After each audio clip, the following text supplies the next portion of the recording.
নমস্কার সুপ্রিয় বন্ধুরা, দেখছেন এই মুহূর্তের আবহাওয়ার গুরুত্বপূর্ণ খবর। আজ 28শে এপ্রিল মঙ্গলবার চলে আসলাম আবহাওয়ার আপডেট নিয়ে। সুপ্রিয় বন্ধুরা, আপনারা কোন জেলা থেকে দেখছেন, আবহাওয়ার পরিস্থিতি কী রয়েছে অবশ্যই আমাদের ভিডিওর কমেন্ট বক্সে লিখে জানাবেন। এই মুহূর্তের আবহাওয়ার গুরুত্বপূর্ণ খবর বন্ধুরা, দক্ষিণবঙ্গে ধেয়ে আসছে কালবৈশাখী ঝড় বৃষ্টি। ঘন্টায় 50 থেকে 80 কিলোমিটার গতিবেগে আছড়ে পড়বে কালবৈশাখী ঝড়। তার পাশাপাশি উত্তরবঙ্গেও ব্যাপক কালবৈশাখী ঝড় বৃষ্টির সম্ভাবনা রয়েছে এবং ইতিমধ্যে আলিপুর আবহাওয়া দপ্তরের তরফ থেকে জানানো হয়েছে বিভিন্ন জেলাতে শিলাবৃষ্টির সতর্কবার্তা রয়েছে। তো সবাই সাবধান থাকবেন এবং সতর্ক থাকবেন। তো বন্ধুরা, আমরা জানবো কোন কোন অঞ্চলে কালবৈশাখী ঝড় হবে, কোন কোন শহরে হবে এবং আমাদের পশ্চিমবঙ্গের পাশে দক্ষিণবঙ্গে মোটামুটি সমস্ত অঞ্চলে ব্যাপক ঝড় বৃষ্টি আমরা লক্ষ্য করতে পারছি। পশ্চিমবঙ্গের দক্ষিণবঙ্গ এবং উত্তরবঙ্গেও কিন্তু ঝড় বৃষ্টি থাকবে। তার পাশাপাশি বাংলাদেশ, আসাম, মেঘালয়, মণিপুর, মিজোরাম, ত্রিপুরাতেও ভারী থেকে অতি ভারী বৃষ্টির সম্ভাবনা রয়েছে। লাগাতার কিন্তু ঝড় বৃষ্টি চলবে।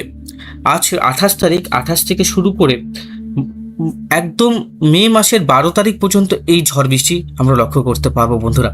আমি আবারও বলছি, মে মাসের 10 তারিখ পর্যন্ত এই ঝড় বৃষ্টি লক্ষ্য করতে পারবো। তো এই মুহূর্তের উপগ্রহ চিত্র কি বলছে সেটা দেখবো। সবার কাছে সময় অনেক কম। তো বন্ধুরা, রাত্রে হলে কিন্তু আমাদের দক্ষিণবঙ্গে দ্বিতীয় দফার ভোট রয়েছে। তো দ্বিতীয় দফার ভোটের একদম ভালো সময় হচ্ছে সকাল 6টা থেকে দুপুর 2টো পর্যন্ত, কারণ দুপুর 2টোর পর থেকেই সমস্ত এলাকাতেই কালবৈশাখী ঝড় দেখা যাবে। তো যারা ভোট দিতে যাবেন সবাইকেই ভোট দেওয়া উচিত বন্ধুরা। তো অবশ্যই কিন্তু আপনারা সাবধান থাকবেন এবং সতর্ক থাকবেন। দেখতেই পাচ্ছেন অতি ভারী বর্ষণ চলছে নারায়ণপুর আর কুমিল্লা, ত্রিপুরা, উদয়পুর, আগরতলা, আমবাসা, আর এদিকে হচ্ছে আসামে তো প্রচুর বৃষ্টি চলছে। আসাম থেকে শুরু করে এই যে বাংলাদেশের ফেনী, তারপরে ঢাকা, শিলং, আমাদের উত্তরবঙ্গের মোটামুটি তো ধরে রাখুন প্রায় আলিপুরদুয়ারের পর থেকে বৃষ্টিটা শুরু হয়েছে। আলিপুরদুয়ারও বৃষ্টির সম্ভাবনা রয়েছে কিছু ঘন্টার মধ্যে, কিন্তু এই যে শিলং, সিলেট, শিলচর, ত্রিপুরা, মেঘালয়, মণিপুর, মিজোরাম, নর্থ ইস্টে যতগুলো শহর, যতগুলি জায়গা রয়েছে সেখানে প্রবল কালবৈশাখী ঝড় হচ্ছে। এই যে ঝড় বৃষ্টি আপনারা লক্ষ্য করতে পারছেন, দেখুন এই ঝড় যত এগোচ্ছে আরও শক্তিশালী হচ্ছে। আপনারা নিজেরাই দেখতে পাচ্ছেন এই যে ঝড় কিন্তু ব্যাপক আমরা লক্ষ্য করতে পারছি। এবার দক্ষিণবঙ্গেও কিন্তু মেঘলা হওয়ার সম্ভাবনা রয়েছে। দক্ষিণবঙ্গের পশ্চিমের জেলাগুলোতে ঝড় বৃষ্টি থাকবে, সেটা বলে রাখি। পুরুলিয়া, বাঁকুড়া, বীরভূম, তারপরে হচ্ছে এদিকে বাঁকুড়া তো বললাম, চন্দ্রকোনা, চাকুলিয়া, খড়গপুর, এই যে অঞ্চলগুলো সেখানে কিন্তু একটা মেঘ তৈরি হচ্ছে, সেখানে ঝড় বৃষ্টি হওয়ার সম্ভাবনা রয়েছে। 20 থেকে 30 কিলোমিটার প্রতি ঘন্টায় ঝড় বৃষ্টি হওয়ার সম্ভাবনা রয়েছে। তো বন্ধুরা, কালকে যে বৃষ্টিটা হবে সেটা কিন্তু আরও ভয়ানক বৃষ্টি হবে। তো বলে রাখা জানিয়ে রাখা ভালো বন্ধুরা। দেখুন সকাল থেকে যে বৃষ্টিপাতটা হবে সেটা উত্তরবঙ্গের দিকে চলবে। উত্তরবঙ্গে বৃষ্টিটা প্রথমে প্রবেশ করবে। যেই 4টার সময় হবে, মানে ভোর 4টা, ঢাকাতে প্রবল ভারী ঝড় বৃষ্টি শুরু হবে। কালবৈশাখী 80 থেকে 90 কিলোমিটার প্রতি ঘন্টা। ত্রিপুরা, আগরতলা, ঢাকা, ময়মনসিংহ, সিলেট। তাছাড়া এই যে আপনারা জায়গাগুলোর নাম আপনাদের স্ক্রিনে আমরা দেখিয়ে দিচ্ছি, আপনারা দেখে নেন। এই যে দেখতে পাচ্ছেন এই যে জায়গাগুলো রয়েছে, আপনারা দেখে নেন এই যে জায়গাগুলো তো আপনারা বসবাস করেন কিনা, তাহলে আপনারা সতর্ক হয়ে যান এবং নিরাপদ স্থানে চলে যান। এবার হচ্ছে বুধবার, যেটা হচ্ছে সকাল থেকেই উত্তরবঙ্গতে বৃষ্টি চলছে। এবার দুপুরবেলা, মানে দুপুরের দিকে 2টোর সময় বৃষ্টি শুরু হবে।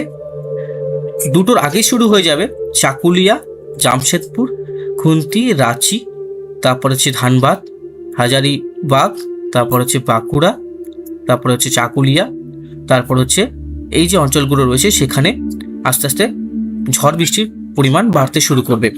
29 তারিখ থেকে ঝড় বৃষ্টি থাকবে এই যে অঞ্চলগুলো: কৃষ্ণনগর, রানাঘাট, চাকদা, কল্যাণী, বগনান, গায়েঘাটা, তারপরে হচ্ছে পান্ডুয়া, তারপরে শ্রীরামপুর, বারাসাত, হাবড়া, তারপর আরামবাগ, চন্দ্রকোনা, বালিচক, উলুবেড়িয়া, ডায়মন্ড হারবার, হলদিয়া, এই যে অঞ্চলগুলো রয়েছে সেখানে ঘন্টায় 50 থেকে 70 কিলোমিটার গতিবেগে যে বায়ুর যে ঝাপটা সেটা আমরা লক্ষ্য করতে পারবো। যে কালবৈশাখী সেটা কিন্তু সব থেকে বেশি থাকবে বগনান, রানাঘাট, বাগদা, বেগুলা, শান্তিপুর, এই যে অঞ্চলগুলো রয়েছে সেখানে কিন্তু ব্যাপক ঝড় বৃষ্টি আমরা লক্ষ্য করতে পারবো। শান্তিপুরও, রানাঘাটও 40 থেকে 50 কিলোমিটার, কৃষ্ণনগরও 50 কিলোমিটার, চন্দ্রকোনাতেও 50 কিলোমিটার, খড়গপুরে 60 কিলোমিটার, পূর্ব মেদিনীপুরে 50 কিলোমিটার, পশ্চিম মেদিনীপুরে 50 কিলোমিটার গতিবেগে ঝড় হওয়ার সম্ভাবনা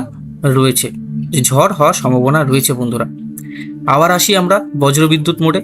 তখন আমরা দেখব 29 তারিখ থেকে আলিপুরদুয়ার, কোচবিহার, জলপাইগুড়ি, এই যে উত্তরে যে 5টি জেলা, উত্তর দিনাজপুর, দক্ষিণ দিনাজপুর, আর হচ্ছে গ্যাংটক, সিকিম, ভারতনগর, তারপরে হচ্ছে এদিকে ময়মনসিংহ, আগরতলা, এই সমস্ত অঞ্চলে ভারী ঝড় বৃষ্টি লক্ষ্য করা হবে। 30 তারিখেও আমরা ভারী ঝড় বৃষ্টি লক্ষ্য করতে পারবো উত্তরবঙ্গে, 30 তারিখে দক্ষিণবঙ্গেও, এবং বাংলাদেশের এই যে অঞ্চলটা রয়েছে টাঙ্গাইল, কিশোরগঞ্জ, আগরতলা, ঢাকা, ফরিদপুর, চাঁদপুর, কুমিল্লা এবং ত্রিপুরা। দেখুন আগামী কিছুদিন, মানে আগামী যে 10 দিন থাকবে, সেটা বাংলাদেশের জন্য অনেক দুশ্চিন্তা এবং পশ্চিমবঙ্গের জন্য দুশ্চিন্তা, এবং এদিকে আরও দেশ আছে, যাই হোক আমার পার্শ্ববর্তী দেশেই বলি, বাংলাদেশ এবং আমাদের পশ্চিমবঙ্গের জন্য দুশ্চিন্তার বিষয়, কারণ প্রচুর পরিমাণে ঝড় বৃষ্টি থাকবে। এই যে ঝড় বৃষ্টি থাকবে 30 তারিখে, সেটা হচ্ছে দেখতে পাচ্ছেন কতটা পরিমাণ ঝড় বৃষ্টির পরিমাণ লক্ষ্য করতে পারছেন। সেটা হচ্ছে কৃষ্ণনগর থেকে শুরু করে বোলপুর, ঘোষকুড়া, বর্ধমান, কুতুলপুর, আরামবাগ, চন্দ্রকোনা, কলকাতা, উলুবেড়িয়া আর হচ্ছে হলদিয়া।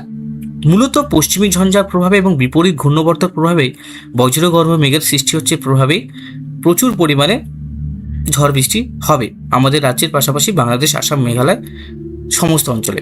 এবার হচ্ছে 30 তারিখের যে ঝড়, সেটার গতিবেগ কত থাকবে। তো সেটার গতিবেগ বিভিন্ন জেলায় 70 কিলোমিটার, কোথাও 60 কিলোমিটার, 70 কিলোমিটার হয়ে যাওয়ার সম্ভাবনা রয়েছে। আপনারা নিজেরা লক্ষ্য করতে পারছেন যে ব্যাপক পরিমাণে ঝড় কলকাতা এবং বাংলাদেশের উপর দিয়ে যাবে। 29 তারিখ, 30 তারিখ কলকাতার জন্য রেড অ্যালার্ট এবং দক্ষিণবঙ্গের জন্য রেড অ্যালার্ট, ঠিক আছে। তো এই যে দিনগুলোতে রেড অ্যালার্ট জারি হবে, আপনারা সাবধান থাকবেন, সতর্ক থাকবেন। 29 তারিখ এবং 30 তারিখে ব্যাপক ঝড়। 29 তারিখ কালকে ভোটের দিন, কালকে কিন্তু দুর্যোগ শুরু হবে, বিকালের থেকে দুর্যোগ শুরু হওয়ার সম্ভাবনা রয়েছে। দুপুর থেকে আবহাওয়ার পরিবর্তন থাকবে। আর উত্তরবঙ্গের ক্ষেত্রেও সেম পরিস্থিতি থাকবে। উত্তরবঙ্গেতে যেটা প্রথম দফার ভোট তো হয়ে গেছে, এবার দ্বিতীয় দফার ভোট রয়েছে দক্ষিণবঙ্গে। তো দক্ষিণবঙ্গের জন্য চিন্তার বিষয়, যারা যারা ভোট দিবেন সেটা হচ্ছে মোটামুটি সকালবেলা যাবেন, অবশ্যই ভোটটা দিয়ে আসবেন। দুপুরবেলা, বিকালবেলা কিন্তু প্রায় মূলত ঝড় বৃষ্টিই থাকবে দক্ষিণবঙ্গে, তো অসুবিধা থাকতে পারে। এবং ঝড় বৃষ্টি আর প্রচুর পরিমাণে গতিবেগ থাকবে। তো অনেক সময় কি হয় যে গাছ পড়ে যায়, তারপরে বিদ্যুতের খুঁটি উপড়ে পড়ে, তারপরে বাজ পড়ে, এইসব কারণে কিন্তু আমরা অনেক কিন্তু প্রাণের হানাহানি দেখছি। তো এই বছর অনেকটা কম হয়েছে, কিন্তু এবার শুরু হবে বৃহস্পতিবার, বুধবার, শুক্রবার, শনিবার, এই সমস্ত অঞ্চলগুলোতে ঝড় বৃষ্টি আমরা লক্ষ্য করলাম। সমস্ত অঞ্চলেই হবে। আমি জেলাগুলোর নাম বলে দিচ্ছি: বর্ধমান, পুরুলিয়া, বাঁকুড়া, বীরভূম, উত্তর 24 পরগনা, দক্ষিণ 24 পরগনা, পূর্ব মেদিনীপুর, পশ্চিম মেদিনীপুর, মুর্শিদাবাদ, মালদা আর বীরভূম বললাম আপনাদেরকে। সমস্ত অঞ্চলেই যতগুলো নাম বললাম জেলার, সমস্ত জেলাতেই বিক্ষিপ্তভাবে ঝড় বৃষ্টি চলবে বন্ধুরা। আশা করি আমি বোঝাতে পারলাম। এবার কতটা বাজ পড়তে পারে সেটা আপনারা দেখে দিচ্ছি। মোটামুটি 29 তারিখ থেকে দুপুর থেকে শুরু হবে। দেখতেই পাচ্ছেন বাজের যে পরিমাণ, সেটা আসানসোল, রঘুনাথপুর, দুর্গাপুর, বাঁকুড়া, সোনামুখী, বিষ্ণুপুর, মানবাজার, তারপরে চাকুলিয়া, ঝাড়গ্রাম, এই সমস্ত হচ্ছে।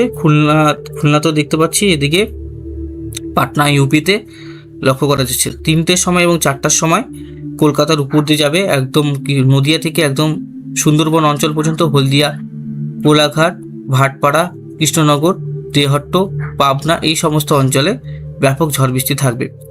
তারপরে ঝড় বৃষ্টিটা আমরা লক্ষ্য করব যে উত্তরবঙ্গে ঝড় বৃষ্টিটা থাকবে হচ্ছে বুধবার রাত 8টার সময়। 8টার সময় ব্যাপক দুর্যোগ থাকবে। এবার হচ্ছে 30 তারিখ যে দুর্যোগ, সেটা আরও বেশি হবে, আরও ডবল হবে। আপনারা লক্ষ্য করতে পারছেন যে সমগ্র দক্ষিণবঙ্গ, একটাও জেলা কিন্তু বাদ পড়বে না বন্ধুরা। সমগ্র দক্ষিণবঙ্গে রেড অ্যালার্ট জারি হচ্ছে 29 তারিখ এবং 30 তারিখ। 1 তারিখের কথা পরে আসছি। 1 তারিখও তো ভয়ঙ্কর ঝড় বৃষ্টি আছে। আগামী 2 দিন আমাদেরকে প্রিপেয়ার থাকতে হবে এবং সতর্ক থাকতে হবে বন্ধুরা। আমি বোঝাতে পারলাম আপনাদের।